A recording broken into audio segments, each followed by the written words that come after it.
प्रभु यीशु मसीह के मधुर नाम से आप सबको स्वागत है। आज हम लोग फिलेमोन पत्री के अध्ययन को समाप्त करेंगे। पूरा कोशिश रहूँगा आज समाप्त करेंगे। हम आपके लिए आज का हिस्सा पढ़ेंगे। फिलेमोन की पत्री वचन 17 से लेकर के 25 तक हम पढ़ेंगे। இந்த நாளிலே நாம் फिलेमोन நிருபத்தின் வேத பாடத்தை முடிக்க இருக்கிறோம்। இப்பொழுது இன்றைய வேத பாடத்தை வேத பகுதியை நான் உங்களுக்காக வாசிக்கிறேன்। पहले हिंदी में उसके बाद तमिल में। अतः यदि तू मुझे अपना सहभागी समझता है तो उसे इस प्रकार ग्रहण कर जैसे मुझे। यदि उसने तेरी कुछ हानि की है या उस पर तेरा कुछ आता है तो मेरे नाम पर लिख ले। मैं पौलुस अपने हाथ से लिखता हूँ कि मैं आप भर दूंगा और इसके कहने की कुछ आवश्यकता नहीं कि मेरा कर्ज जो तुझ पर है वो तू ही है। हे भाई, यह आनंद मुझे प्रभु में तेरी ओर से मिले। मसीह में मेरे जी को हरा भरा कर दे। मैं तेरे आज्ञाकारी होने का भरोसा रख कर तुझे लिखता हूँ और ये जानता हूँ कि जो कुछ मैं कहता हूँ तू उससे कहीं बढ़कर करेगा, और यह भी कि मेरे लिए ठहरने की जगह तैयार रख। मुझे आशा है कि तुम्हारी प्रार्थनाओं के द्वारा मैं तुम्हें दे दिया जाऊंगा। इपफ्रास जो मसीह यीशु में मेरे साथ कैदी हैं, और मरकुस और अरिस्तर्कुस और देमास और लूका जो मेरे सहकर्मी हैं, इनका तुझे नमस्कार। हमारे प्रभु यीशु मसीह का अनुग्रह तुम्हारी आत्मा पर होता रहे। आमीन। ஆதலால் நீர் என்னை உம்மோடு ஐக்கியமானவன் என்று எண்ணினால் என்னை ஏற்றுக்கொள்வது போல அவனையும் ஏற்றுக்கொள்ளும்। அவன் உமக்கு யாதொரு அநியாயம் செய்ததும் உம்மிடத்தில் கடன் பட்டதும் உண்டானால் அதை என் கணக்கில் வைத்து கொள்ளும்। பவுலாகிய நான் இதை என் சொந்த கையாலே எழுதினேன், நான் அதை செலுத்தி தீர்ப்பேன்। நீர் உம்மை தாமே எனக்கு கடனாக செலுத்த வேண்டும் என்று நான் உமக்கு சொல்ல வேண்டியதில்லையே। ஆம் சகோதரனே, கர்த்தருக்குள் உம்மாலே எனக்கு பிரயோஜனம் உண்டாகட்டும்। கர்த்தருக்குள் என் உள்ளத்தை இளைப்பார பண்ணும்। நான் சொல்லுகிறதிலும் அதிகமாய் செய்வீர் என்று அறிந்து இதற்கு நீ இணங்குவீர் என்று நிச்சயித்து உமக்கு எழுதியிருக்கிறேன்। மேலும் உங்கள் விண்ணப்பங்களினாலே நான் உங்களுக்கு அனுகிரகம் பண்ணப்படுவேன் என்று நம்பி இருக்கிறபடியால் நான் இருக்கும்படிக்கு ஓர் இடத்தை எனக்காக ஆயத்தம் பண்ணும்। கிறிஸ்து இயேசுவின் நிமித்தம் என்னோட கூட காவலில் வைக்கப்பட்டிருக்க எப்பாப்பிராவும் என் உடன் வேலையாட்களாகிய மார்க்குவும் அரிஸ்தர்க்கும் தேமாவும் லூக்காவும் உமக்கு வாழ்த்துதல் சொல்லுகிறார்கள்। நம்முடைய கர்த்தராகிய இயேசு கிறிஸ்துவின் கிருபை உங்கள் ஆவியுடனே கூட இருப்பதாக। आमीन। आज हम लोग इस हिस्सा में 4 बातों को देखने जा रहे हैं। एक एक करके देखेंगे। पहले 17 और 20 को हम पढ़ेंगे। अतः यदि तू मुझे अपना सहभागी समझता है तो उसे इस प्रकार ग्रहण कर जैसे मुझे। हे भाई, यह आनंद मुझे प्रभु में तेरी ओर से मिले। मसीह में मेरे जी को हरा भरा कर दे। ये पहला पॉइंट है। आज के इस हिस्सा में ये पहला पॉइंट है। इस पॉइंट का मैं ये शीर्षक देता हूं, प्राप्ति और ताजगी। Receiving end refreshing. रिसीव करें, प्राप्त करें और रिफ्रेश करें, इनको मन को ताजा करें। पौलुस यह एक वर्ड को इस्तेमाल करता है, यदि मुझे अपना सहभागी समझता है, पार्टनर, तो कहता है फिलेमोन, यदि आप मुझे अपने सहभागी समझते हैं, अपना पार्टनर समझते हैं, इसका मतलब क्या है? विश्वास में इन दोनों एक दूसरे के सहभागी। जिस विश्वास के लिए पौलुस परमेश्वर के साथ सहभागी हैं, यीशु मसीह के साथ सहभागी हैं, ये कैसा है? आप पढ़िएगा पहला यूहन्ना पहला अध्याय 3 वचन। जो कुछ हमने देखा और सुना है उसका समाचार तुम्हें भी देते हैं, इसलिए कि तुम भी हमारे साथ सहभागी हो। तुम भी हमारे साथ साथ क्या हो? सहभागी हो। और हमारी यह सहभागिता पिता के साथ और उसके पुत्र यीशु मसीह के साथ है।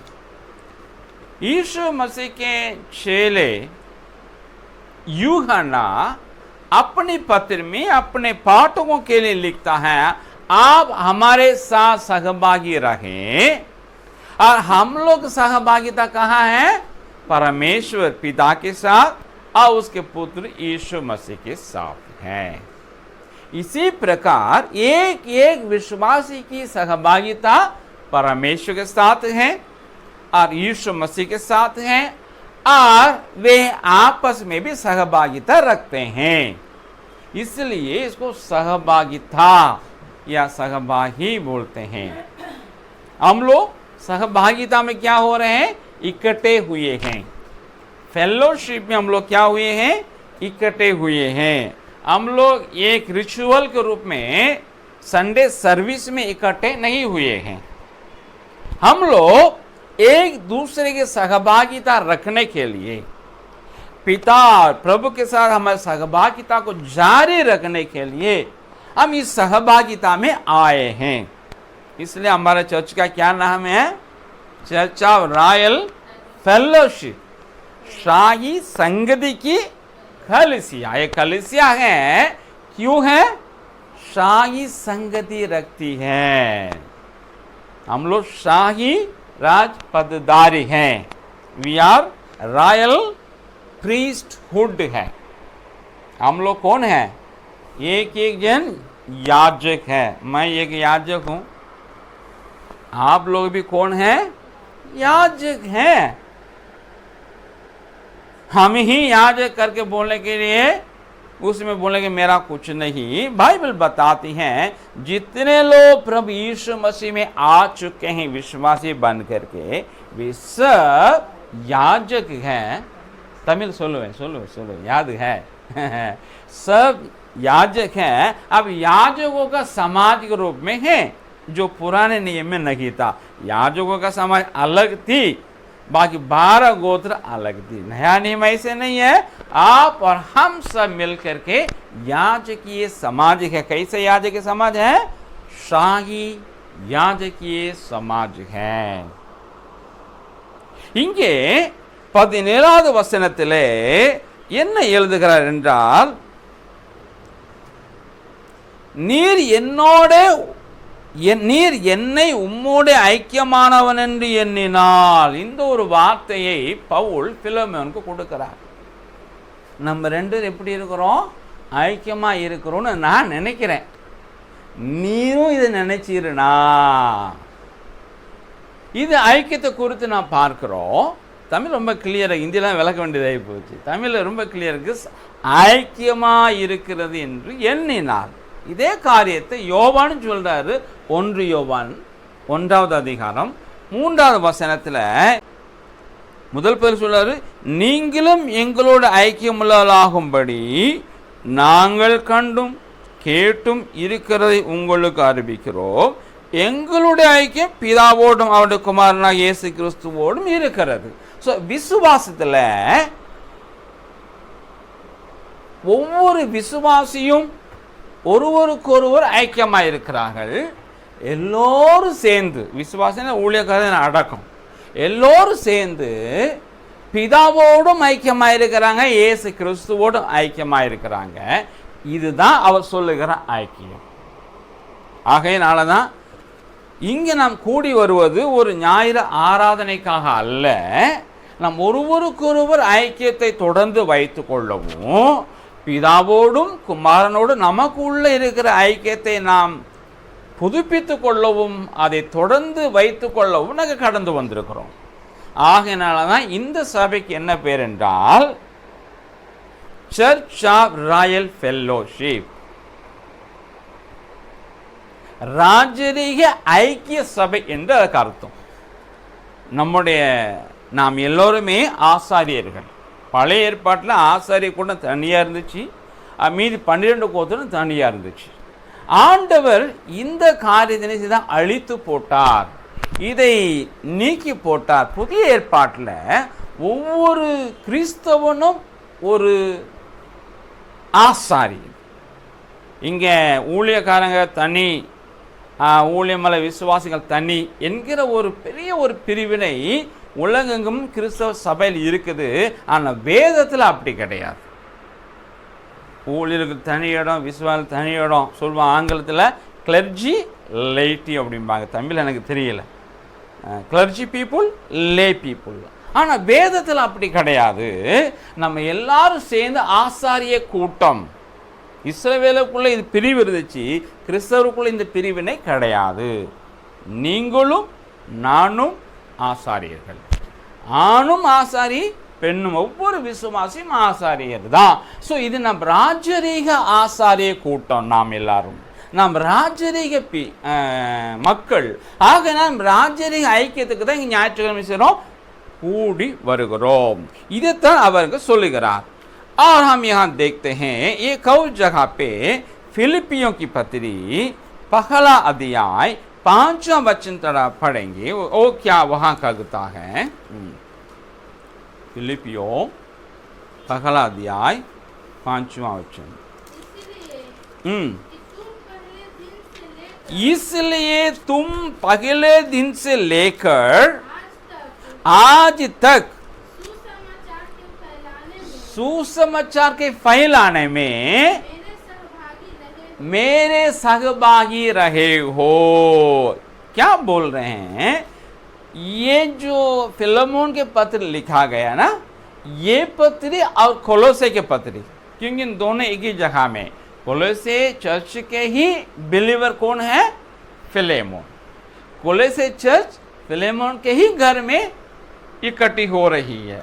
इसलिए फिलेमोन के पत्री और कोलोसे के पत्र दोनों एक ही वक्त में लिखा गया है.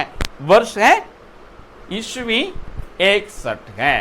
इसके ये 1 साल बाद 62 में, नेक्स्ट ईयर में फिलिपी के पत्र भी लिखा गया है.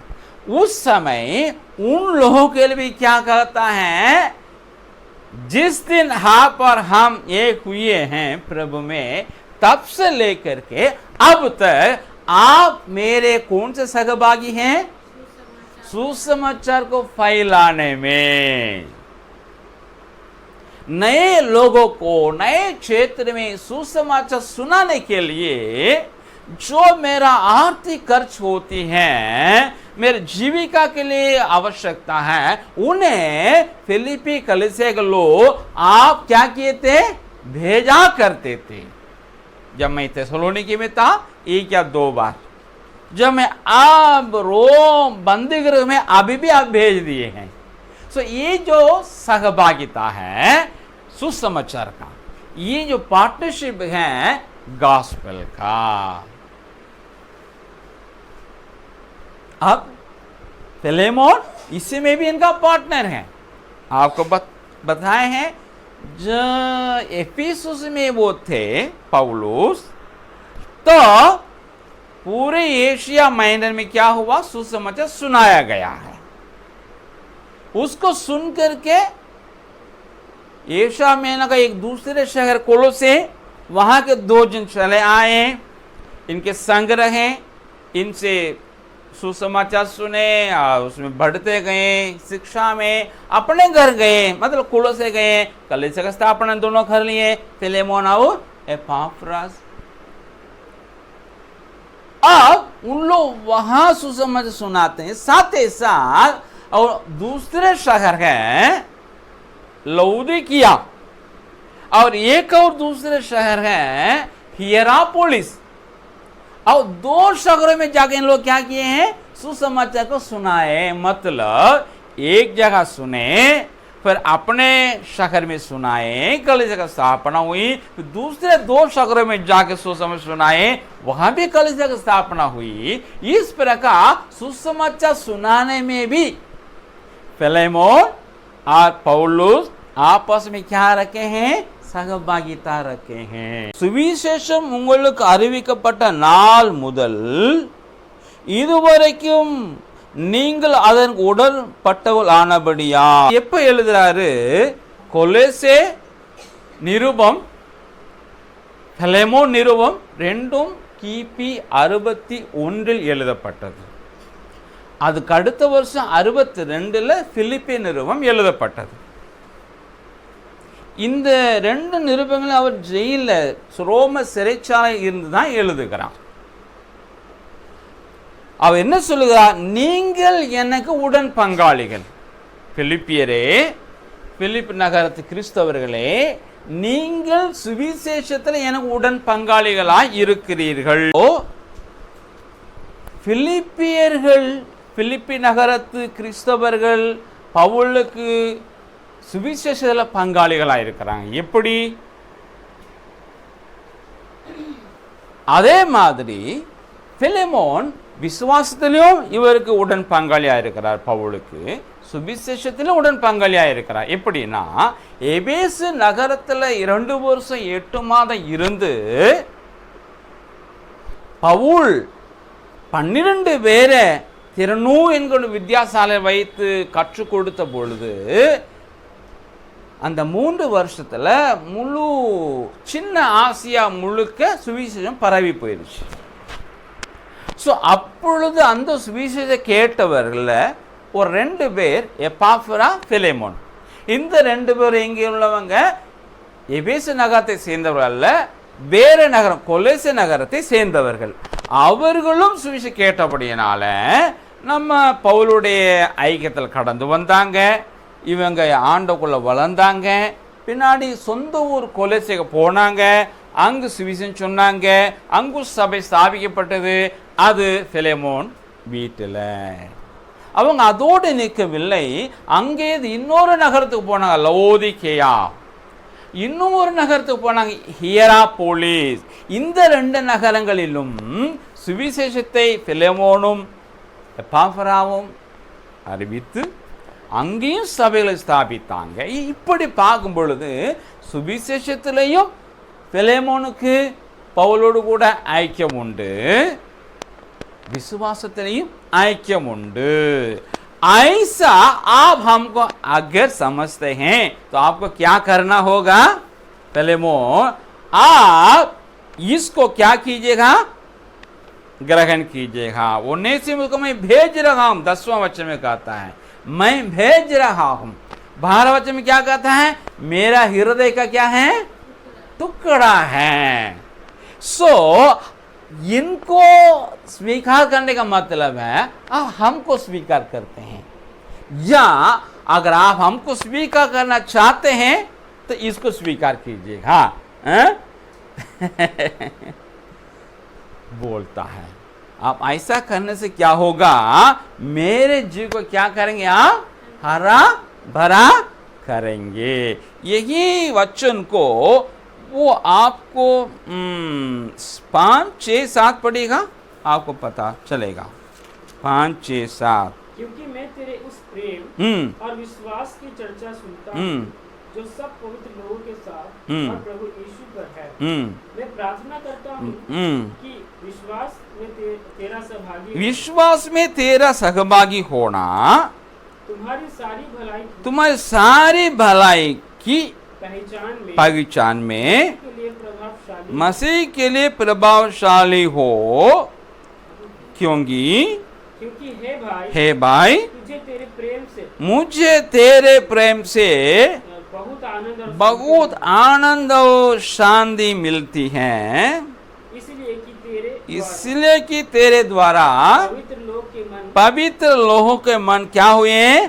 हरे भरे हुए हैं। वो कहता है फिलेमोन, आप अपने घर में आने वाले कलीसिया के लोगों को क्या करते हैं? अच्छा भलाई करते हैं। जिनकी आर्थिक आवश्यकता है उनको आर्थिक मदद करते हैं। हाँ, आने वाले जाने वाले को पता नहीं क्या खाना खिलाए, चाय पिला, मुझे नहीं पता, लेकिन अच्छा किए होंगे। एक पहुनाई, अतिथि सत्कार वो जरूर किए होंगे। और वहाँ गरीब लोग भी आए थे और मिडिल क्लास लोग भी आए थे, धनवान लोग भी आए थे, क्योंकि कुलोसियों की पत्री 3 अध्याय का 22 1 पढ़िएगा। हे स्वामियों, मतलब है वहां सेवक लोग मतलब गुलाम लोग, दास लोग है, वे भी इनके कलीसिया में आया करते। फिलेमोन के घर में जो कलीसिया हो रही थी, और वहां क्या लिखा उसमें? स्वामियों, है ना, प्लूरल में, बहुवचन में है ना, मतलब इनके समान और भी स्वामी लोग, मतलब धनवान हैं, जिनके पास कई गुलाम लोग थे। सो कुलोसे कलीसिया में दरिद्र लोग भी आया करते थे, गुलाम लोग भी आया करते थे, मध्य वर्ग के लोग भी आया करते थे, धनवान लोग भी आया करते थे। सो वहां का धनवान भी इनके साथ हो गए होंगे। फिलेमोन बोल दिए होंगे, अच्छा इन लोग की जरूरत है, दूसरे धनवान क्या किए होंगे? साथ दिए होंगे। एक एनजीओ जरूर वहां क्या हो गया होगा? चल गया होगा, मतलब सक्रिय हुआ होगा। आज जैसा पंजीकरण करके नहीं, लेकिन उन लोग जरूर किए होंगे, योगदान दिए होंगे, जिससे संत लोग, मतलब विश्वासी लोग जो गरीब हैं, गुलाम हैं, दास हैं, आवश्यकता पड़े हुए हैं, उनका भलाई हुई है। जिनके घर में खाना अच्छा से नहीं मिल रहा है, तो इन लोग घर में आ गए होंगे तो जरूर पुलाव मीट तो किए होंगे ना, हैं? जरूर खिचड़ी नहीं खिलाया होगा, अच्छा से खिलाया होगा, क्योंकि ये धनवान है। इसका मतलब इससे उन लोग मन क्या हो गया? हरे भरे हो गए। अब कहता है पौलुस, मेरा भी मन क्या करो? हरा भरा कर दो। उन लोग का मन हरा भरा कैसे? आप भलाई उनको करते हैं, मैं तो दूर में हूँ। आप क्या करें? मैं जिसके भेज रहा हूँ उनको स्वीकार करो, मेरा मन क्या हो जाएगा? हरा भरा हो जाएगा। என் உள்ளத்தை இளைப்பார பண்ணும். நாம 2 பேரும் பார்ட்னர்னா, நீயும் நானும் ஐக்கியமா இருக்கிறோம் அப்படின்னு விசுவாசத்தில் சுவிசேஷ அறிவிக்கிறதுல பிலேமோன், நான் அனுப்புகிற இந்த ஒனேசிமுஸை என்ன செய்ய? ஏற்றுக்கொள்ளும். ஏனென்றால் 10வது வசனம் சொல்கிறார், நான் கட்டுண்டவனாயிருக்கையில் பெற்ற என் மகனாகிய ஒனேசிமுஸ். 12 சொல்றாரு பிலேமோன், 12 என் இருதயம் போல இருக்கிற ஒனேசிமுஸ். ஸோ நீயும் நானும் பார்ட்னர்னா, நம்ம 2 பேருமே ஐக்கியமாக இருக்கிறோம் அப்படின்னா என்ன நீ ஏற்றுக்கொள்ளணும். அப்படின்னா இவன் என் இருதயம் தான் அனுப்பி விடுதேன், ஏற்றுக்கொள்ளும். என் புள்ள தான் ஏற்றுக்கொள்ளும். நீ அவனை ஏற்றுக்கொண்டா என்னுடைய இது என்ன செய்யும்? எல்லை பாரும் கர்த்தருக்குள்ளார். இந்த காரியத்தை 5, 6, 7 வசனங்கள், பிலேமோன் 5, 6, 7 என்ன சொல்லுகிறார்? அதை கூட வாசிக்கலாம் தமிழில். என் ஜெபங்களில் உம்மை நினைத்து எப்பொழுதும் தேவனுக்கு ஸ்தோத்திரம் செய்து உங்களில் உள்ள சகல நன்மைகளும் தெரியப்படுகிறதுனாலே உம்முடைய விசுவாசத்தின் அந்நியோன்யம்னா ஐக்கியம் கிறிஸ்து இயேசுவுக்காக பயன்பட வேண்டும் என்று வேண்டுதல் செய்கிறேன். சகோதரனே, பரிசுத்தவான்களுடைய உள்ளங்கள் உம்மாலை இளைப்பாறினபடியால் உம்முடைய அன்பினால் மிகுந்த சந்தோஷமும் ஆறுதலும் அடைந்திருக்கிறோம். இங்க சொல்லுகிறார், உங்க வீட்டில் வரக்கூடிய பரிசுத்தவான்கள் யாரு? விசுவாசிகள் தான். அந்த பரிசுத்தவான்களுக்கு நீ என்ன செய்கிறீர்? நன்மை செய்கிறீர். அந்த நன்மை செய்கிறனா அவங்க என்ன செய்திருக்குது? இளைப்பாறுதல் அடைந்திருக்கு. அப்படிதான் எனக்கு தமிழில் பரிசுத்தவான்களுடைய இருதயம் இளைப்பாறினபடியினால். அப்போ அந்த பரிசுத்தவான்களுடைய இருதயம் எப்படி இளைப்பாறி இருக்கும்? அவருடைய வீட்டில் கூடின சபையில் அடிமைகளும் வந்தார்கள். அதான் வேலைக்காரர்கள் என்று கொலோசை சபையில் அந்த இருக்கு. வர வாசிக்கலாமா? 22 கொலோசை 3:22 வாசிமா. கொலோசை 3:22 4:1 2 வாசிக்கலாம்.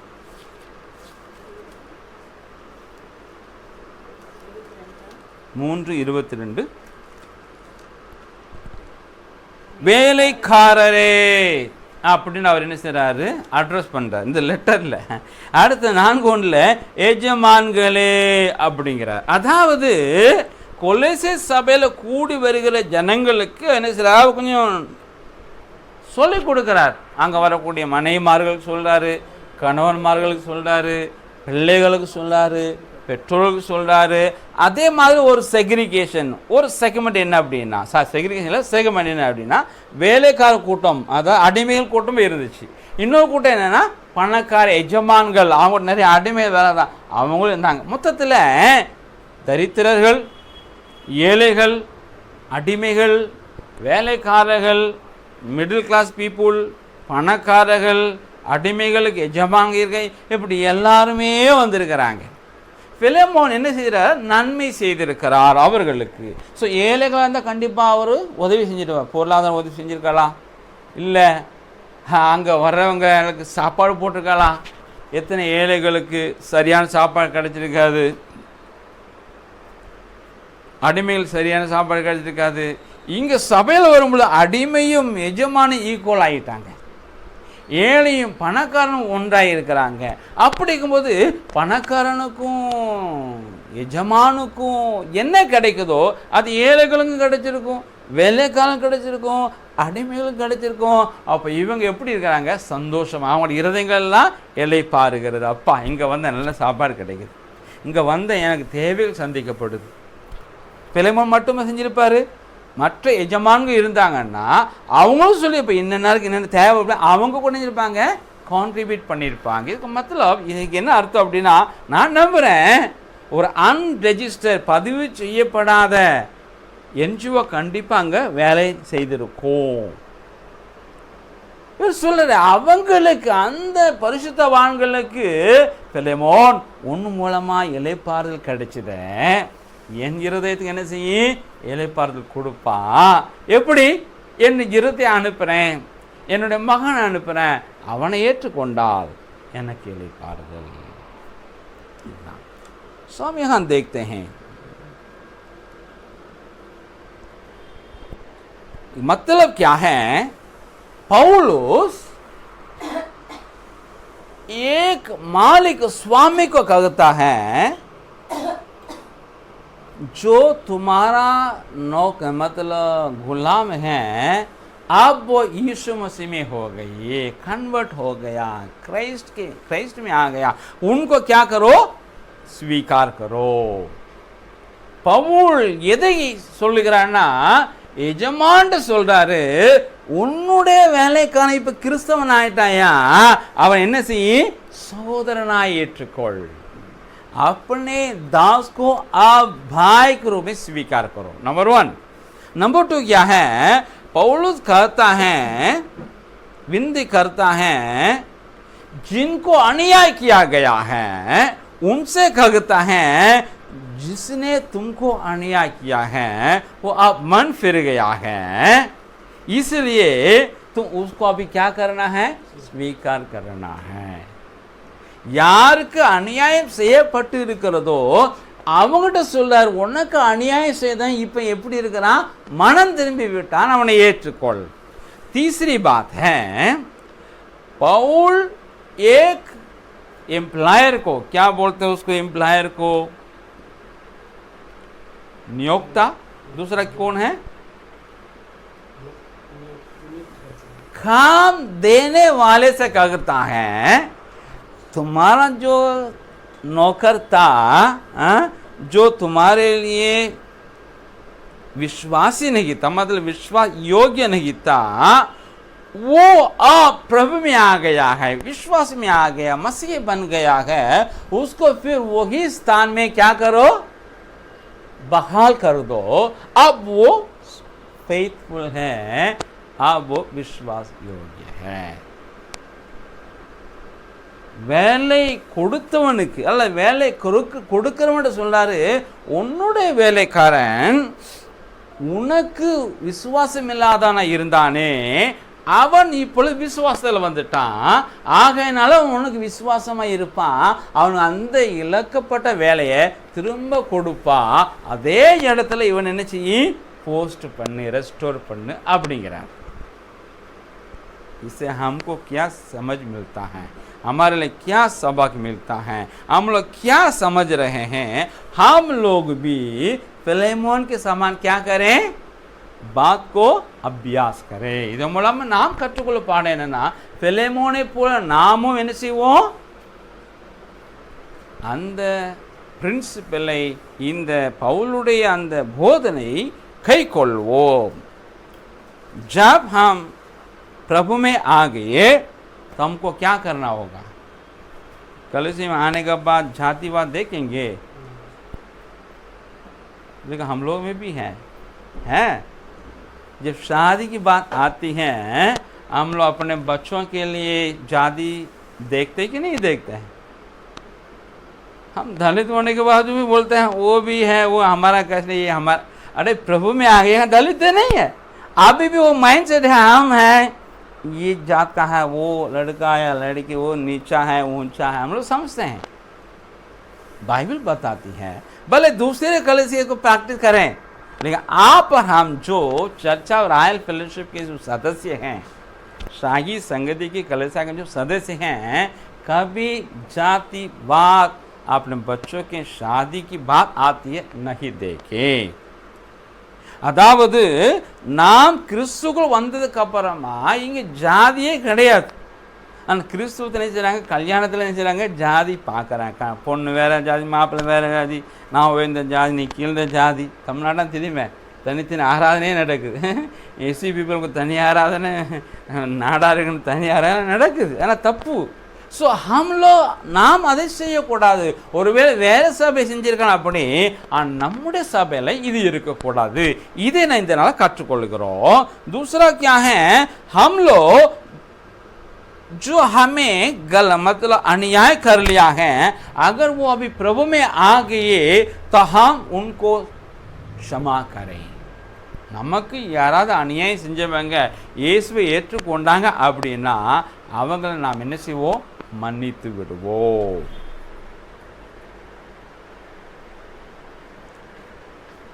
हम दूसरे बिलीवर को विश्वास को क्या करना है? उनका सामाजिक प्रतिष्ठा या उनका आर्थिक स्थान या उनके व्यवसाय या जॉब के स्थिति और उनका दृश्य को रख करके क्या नहीं करना है? उनको अस्वीकार नहीं करना या स्वीकार नहीं करना है. हम सबको एक समान स्वीकार करें.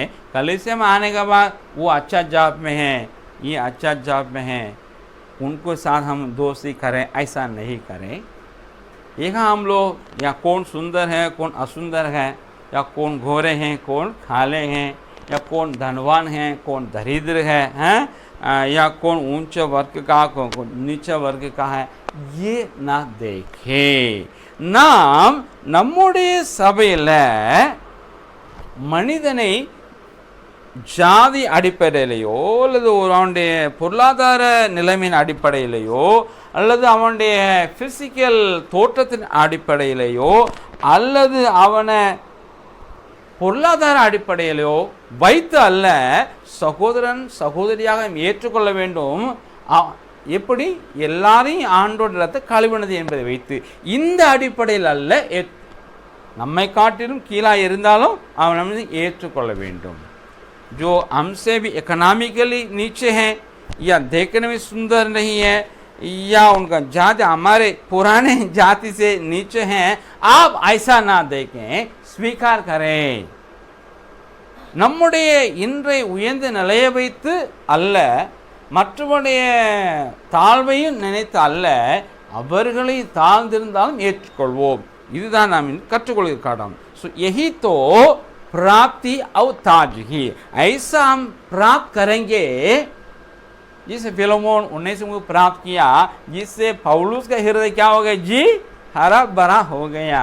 तो हम लोग भी ऐसा प्राप्त करेंगे एक दूसरे को. किनका जी हरा भरा होगा? हाँ, वेरी गुड. परमेश्वर खुश हो जाएंगे. और वो खुश होंगे तो आशीष देंगे कि नहीं देंगे? ஸோ இப்படி தான் ஏற்றுக்கொள்ளுதலும் இலைப்பாறுதலும். எப்படின்னா, நான் இப்படி ஏற்றுக்கொள்ளும் பொழுது மற்றவர்களை எப்படி பவுல் இருதயம் இலைப்பாறுச்சு, அப்படி தான் ஆண்டவரும் சந்தோஷம் அடைவார். நம்மை கண்டு அவருக்கு நமக்கு ஒரு சந்தோஷம் வந்தால் நமக்கு ஆசீர்வாதம் கிடைக்குமே கிடைக்காதா? டெஃபினெட்லி.